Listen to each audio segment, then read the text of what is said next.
Hello friends, this is Simi Arora and welcome to the very new episode of Unshakable Happiness with Simi Arora. Well, I'm super excited to announce that for the next 365 days, you will be watching one episode every day related to the content and insights which can make you happier, more productive, and create more happiness and joy in your life. So there are so many things that I want to share in next 365 days out of my own experience with one-on-one clients that I work privately all over the globe. There is so many concerns, so many insights, so many situations and struggles that we can talk about, which are really holding people back from living the life that they really want to live, from being more joyous, more prosperous, from being more impactful, more influential, and also from literally finding the meaning and purpose of their life. So there are going to be a variety of topics that I'm going to be talking about. So today, in the very first episode, I'm going to talk about why we really worry, and is it wise to worry for things in our life. So worrying has become a really common phenomenon, right? We worry for almost everything that we come across. So in our business life, we worry about the decisions that we make, the business growth, the business expansion, the right type of team, leadership, and making sure that you are growing and, becoming more innovative. In our personal life, we want to handle our life in a proper way. We want to be financially stable, be a provider to the family or the depending people, and also at the same time be in our own rhythm and enjoy life as well. So there are so many factors which could become challenging and which takes up a lot of our mental space and causes worry. So let's understand what worry really is. So we have a primitive brain, which was actually called the reptile brain. So that brain was responsible for creating fight and flight response more often because we were always accustomed to a lot of threat from outside resources. And that brain actually used to make us more alert, more concerned, more worried, because that was the need of the hour. But right now we have, much comfortable society that we live in. We have very evolved civilization, and we don't need to use that much of reptile brain, as our brain can tend to overpower us and go back to the primitive states. But understanding that being worried is a part of your brain wiring. When we talk about worry, we understand that it is a part of our primitive wiring. That's why we tend to have our guards up.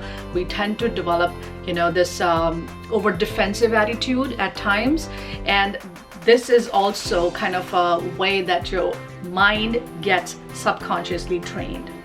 So whenever there's a challenge or there's a situation that you need to be working towards, you need to first of all take a pause and ask yourself, is this the only way out? Am I over worrying? Am I overthinking? Is there any other way I can solve this? Or most importantly, is overthinking gonna solve this problem for me? Just becoming introspective and stopping for a while and paying attention to that can change everything. Now, we need to understand, if we don't do this, if we don't tend to change our habits and the pre-wiring of the brain or the conditioned mindset, what really happens is over-worrying produces fight and flight response, as I said, and it increases cortisol in our body. This is directly connected to how you feel, how your whole physiology, your blood pressure, your heart rate, and your respiratory, performance. Everything starts to change the moment you have more adrenaline or cortisol in your system. Same way, if you are worrying more, you are not able to be in the present moment and be more focused and more, concentrated on the task that you really want to focus on and, bring the results from. How do we really attain that? Now, we all understand that, okay, this is primitive structure. I know I tend to worry. It's a normal response. And okay, I can become, introspective, and I should actually come into the present moment, and I need to focus in the present moment. This all is great, but how do we do that? So first and foremost thing is to bring the detachment, which is the very first phase that I teach my coaching clients as well, which is like knowing that I is not my brain, I is not my mind, I am the driver of it. And I remember that when I used to have the panic attacks back in 2013, in the middle of the panic attack, I'll remind myself that I am not my body and I'm not this brain which is literally making this whole crazy situation for me. I am a consciousness. I am beyond it. I am the awareness in which I am having a body-mind experience. So knowing that I can take the charge and I can do something about, and I need to do something about, is the very first thing. Detachment. And then when you detach yourself from your mind, it's easy to become the witness of it. And it's a process that takes a little while to solidify, to come into practice, but this is the only way out. And this is the way out that really changed my life. And this is also the very beginning of your spiritual, evolution. So knowing that I am beyond both of these elements is the very first thing. And then what you need to do is some of the practices which are really powerful, even the guided meditations. I will highly suggest pranayama. I'm a pranayama practitioner myself and a teacher as well. And I can tell you that when you use your breath, you can do wonders with your whole body, with your whole physiology. And there are enough scientific evidences and the studies that has been done on people who use pranayama or breath work on the daily basis. If you have no idea what pranayama is, I can just simply tell you it's more than deeper breathing, but even deeper breathing and diaphragmic breathing can allow you to come more and more in the present moment.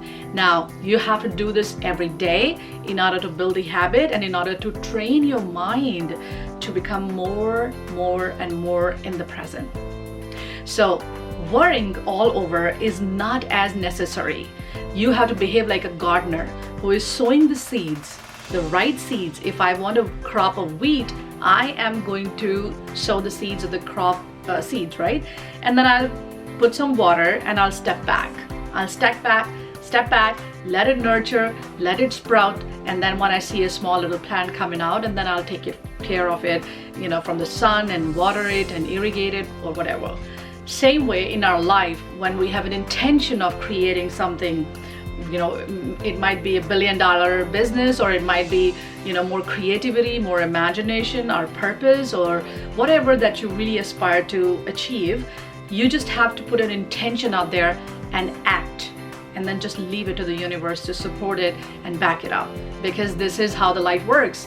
It is working in the same way in your whole system. Your heart is beating, the bacteria are working on your digestive gut and digesting the food for you. The air you're breathing is actually everywhere. The water is the major resource of the earth, and it's like you are connected to everything else, and life is supporting you to evolve, to work, to grow, to do whatever you want to do. So build the faith that life is with me, in favor of me. And these are some of the insights that you have to remind yourself every day. And one of the practices that I would leave you with this is to develop gratitude. Gratitude is extremely important. Have gratitude for one thing with a deeper sense of awareness and emotion attached to it. Sometimes I just have the gratitude for the camera. Hello, if there was no camera, you can never see me on screen. I could never record a video. I could never talk about the things that matters and share it with you. Just imagine how much of gratitude for this beautiful camera that has given me a career, that has given me financial stability and so much of purpose.